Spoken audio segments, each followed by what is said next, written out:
Bonjour, moi je suis ravie de vous retrouver pour vous montrer en vidéo ce mini-album que vous allez retrouver dans le numéro 7 du magazine Liberty Scrap.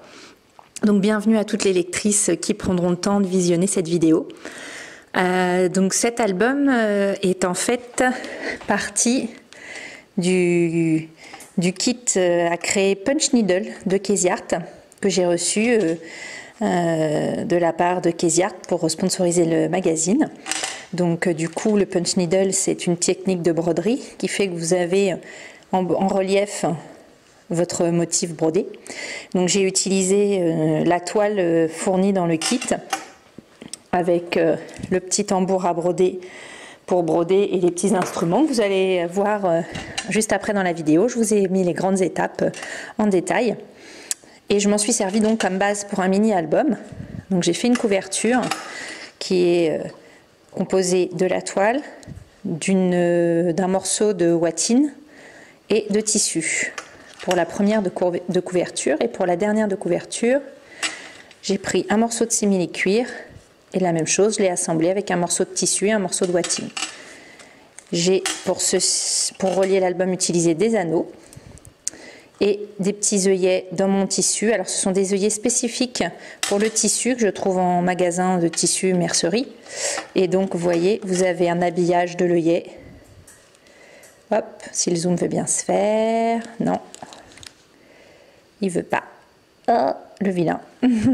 On va se mettre comme ça, voilà. Vous avez à la fois à l'extérieur un œillet avec une finition propre. Il est plus épais que les œillets standards que l'on utilise en scrap. Et un œillet plat qui vient, un petit anneau plat qui vient s'assembler de l'autre côté pour recouvrir bien le tissu. Ce qui fait qu'on ne voit rien en fait. On ne voit pas de tissu dépassé. Ça fait une finition plus propre que nos œillets de scrap. C'est des œillets de mercerie. Je les pose avec la crocodile sans problème. Il y a un petit outil fourni dans la petite boîte avec les œillets. Mais j'utilise toujours ma crocodile. Donc on va feuilleter ce petit mini ensemble. Alors de la taille de l'album, je me suis calée sur la taille de la toile qui est fournie. Donc j'ai réussi à faire un carré de 12-12. J'ai ajouté un petit dies et puis une petite étiquette.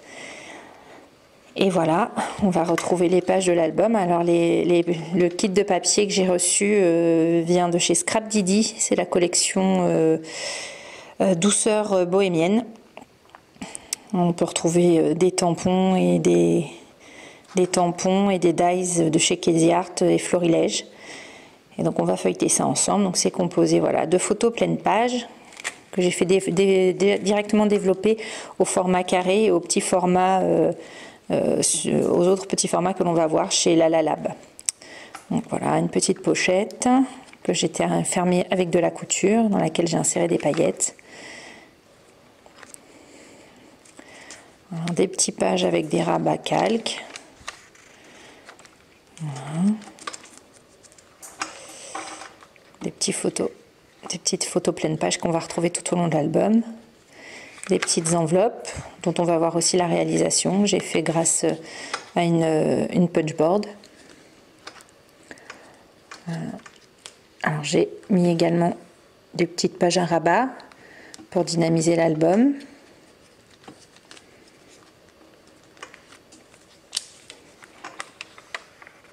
Voilà, du calque embossé avec une poudre gold. Sur chaque photo et quasiment toutes les pages, j'ai vaporisé quelques gouttes de gesso et d'encre rose. Voilà, donc des découpes avec les dies et la Big Shot, les petites étiquettes qui viennent de la collection Scrap Didi, un joli tampon Casey Art. Il est magnifique embossé celui-ci. Une petite page calque qui vient s'intercaler. Toujours les petites photos pleine page. Une deuxième petite enveloppe dont j'ai fait l'ouverture de l'autre côté. Pouvoir y glisser une petite carte de journaling. Une deuxième petite pochette. Cette-ci, je l'ai compartimentée en cousant, en mettant un petit trait de couture au milieu de la pochette. Et j'ai mis deux types de paillettes différentes. Donc j'ai inséré mes paillettes que j'ai mises vers le bas. Je les ai bloquées un petit peu. J'ai fait un petit trait de couture pour fixer ma découpe. Et ensuite, j'ai mis les paillettes vers le haut. Et j'ai fermé, ce qui me fait deux petits compartiments dans une petite pochette plastique. Encore des photos pleine page. Là, une petite page travaillée avec un tampon de fond Scrap Didi, avec un tampon flocon Casey Art et une petite découpe Casey Art, avec des petits mots Casey Art aussi, des petits tampons Casey Art, pardon. Voilà, et puis ici j'ai ajouté un petit livret supplémentaire, relié simplement avec des petites bandes de papier pliées en deux, que j'ai caché entre mes deux morceaux de papier ou mon papier et ma photo. Et voilà. Et voilà pour ce petit mini. Super sympa à faire avec la petite touche broderie en couverture que j'ai trouvé vraiment sympa. Voilà, je vous laisse avec les détails de la vidéo. Je vais vous montrer d'un petit peu plus près le reste des étapes. Je vous souhaite un bon visionnage. Alors, nous allons voir ensemble maintenant les différentes étapes de l'album. Donc, voici le kit que j'ai reçu qui comprend le kit Punch Needle de chez Casey Art. Alors, c'est le modèle arc-en-ciel, il s'appelle le Carioca, je crois. Donc, vous avez le petit patron du modèle, vous avez l'aiguille à puncher, les petits fils de broderie de chaque couleur nécessaire au projet, et donc un tambour à broder et une toile. Alors j'ai déjà décalqué le motif, donc sur l'endroit et l'envers. Voilà, alors moi j'ai pris la feuille, je l'ai posée contre la fenêtre, et voilà comment j'ai décalqué mon modèle. Vous travaillez à la fois sur l'endroit et l'envers en fait en punch needle. Donc là, la petite aiguille, tout est expliqué dans le kit pour pouvoir entrer le fil, ça se fait avec un petit guide qui s'insère dans l'aiguille, on y passe le fil, on va voir ça en direct. Donc voilà, on prend le petit guide qui est fourni, on l'enfile dans l'aiguille et dans l'appareil, et puis ensuite on déroule son fil, on l'entre dans le petit guide, et c'est le guide qui va l'insérer à travers l'aiguille. Voilà, et ensuite il y a juste une petite manip à faire en insérant le guide de nouveau, cette fois dans le chat de l'aiguille, de la partie pleine vers la partie biseautée. Et hop, une fois qu'il est inséré, on repasse le fil à l'intérieur et l'aiguille est prête.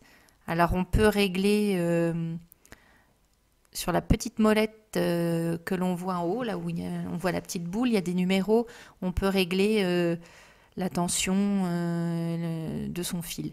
Alors tout est expliqué dans le kit et les indications sont données aussi sur le modèle pour savoir quel est le numéro que l'on doit mettre sur l'aiguille. Moi ça devait être 5 ou 6 je crois. Voilà, donc tout est précisé. Et donc voilà, vous avez l'effet bouclette, c'est l'envers. Et à l'endroit, vous avez un effet point de broderie un petit peu plus classique. Alors évidemment, vous avez la possibilité de travailler les deux textures sur la même face. D'ailleurs, Casey Art propose d'autres kits où c'est possible. Donc moi, j'ai travaillé avec l'effet bouclette pour garder que l'effet bouclette au niveau de mon arc-en-ciel, mais on pourrait très bien les alterner si on le souhaitait. Donc on commence par faire l'extérieur du motif et on revient progressivement vers l'intérieur. Il faut toujours être dans le bon sens en fait. Vous devez avoir le biseau de l'aiguille vers vous dans le sens où vous avancez. Donc il faut tourner son projet. On ne tourne pas l'aiguille, on tourne le projet au fur et à mesure de son avancée. Vous voyez, hop, moi je tourne le tambourin, voilà, et hop, je repars dans le bon sens. C'est assez rapide, hein. J'ai dû mettre environ 2 petites heures comme indiqué sur la boîte pour le faire. Les explications sont claires et franchement, aucun problème à réaliser. Donc là, je vous montre comment j'ai réalisé la couverture de mon album. Donc j'ai inséré un petit morceau de watine aux dimensions de ma toile. J'ai choisi un morceau de tissu, je les ai positionnés endroit contre endroit avec ma broderie. La watine est déjà à sa place et j'ai épinglé pour ensuite donc passer à la machine à coudre en laissant une ouverture qui vous permette de passer vos doigts pour pouvoir retourner ensuite votre album comme un petit coussin. Hein. C'est de la couture toute simple. Et après, j'ai fermé avec des points à la main. J'ai fait la même chose pour la couverture arrière. Donc, j'ai cette fois pris un morceau de simili-cuir rose et toujours le même principe, watine et tissu. Au niveau de la reliure, j'ai choisi des anneaux. J'ai donc fait une marque avec un petit feutre à tissu à 1 cm du bord haut et 1 cm du bord gauche pour positionner des œillets de mercerie dont je vous parlais un petit peu plus haut. Donc là, on les voit posés à la crocodile. Vous voyez dans la partie droite de l'écran le petit outil qui est fourni dans la boîte d'œillets. Moi, je m'en sers pas parce qu'il faut un marteau. Enfin, avec la crocodile, ça marche très bien.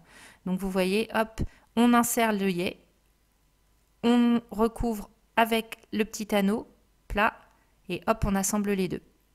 Et on a donc une finition propre et l'épaisseur du tissu est gérée par la hauteur en fait du col de l'œillet. Ils sont beaucoup plus hauts que les petits œillets qu'on peut avoir en scrap et le petit anneau de finition derrière évite le petit effet anneau, l'arrière de l'œillet que l'on peut avoir en scrap où la finition n'est pas toujours très propre. Ça rentrerait dans le tissu, ça le déchirerait. Là, c'est vraiment prévu pour. Donc après, j'ai repris mes points sur la deuxième couverture et j'ai remis mes œillets. Voilà, là, j'insère des anneaux. J'ai dû en changer à la fin du projet parce qu'il était trop épais pour ces anneaux-là. Les anneaux étaient trop petits, donc j'en ai mis des plus gros. Donc, nous allons ensuite voir le choix des photos. J'ai choisi de prendre des photos carrées sur le site Lalalab et puis des photos un petit peu inspiration Polaroid.